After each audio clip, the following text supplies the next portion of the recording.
You know, clean the place up. You get it polished. You want it to be presentable, and now you go out and you go for the business.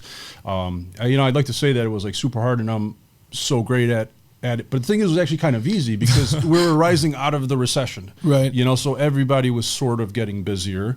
All you had to do was, pick up the phones when people call, respond very quickly, get them a quote right away, and then follow up. And as a matter of fact, we'll grab that in 1 second. Yeah. But come on, you're telling me that all you had to do was answer the phone. I mean, how are people calling? How do people know Lynn Welding? Who's calling? What's okay? There's obviously a little bit more to it. But what I learned early on is that, and I actually learned this from my construction days, is when you go out there and someone calls you, if you advertise, you put an advertisement out, whether it's in the phone book or on the website or you Google AdWords, when someone calls you, you have to respond immediately. You don't even wait 20 minutes. As soon as you get that email, that RFQ, you call them up, you say, hey, my name is Darius, I just got your email. Just tell me about your project a little bit. They tell you about it, no problem. Thanks for sending me the drawings. You take those drawings, you print them, you stare at them, you make a quote, and you return it in 6 hours.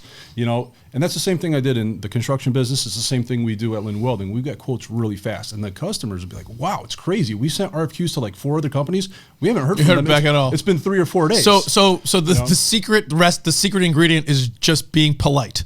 And responding, right? I mean, that's it. Just respond. Just be polite quickly, respond on point, So, treat them how you'd want to be treated. Yeah, and I remember one of the great lessons I had very early on when I was running the construction company is that when I did get my very first phone call, when I opened, and you'll never forget your first phone call, never. Right? Yep. When you start a business.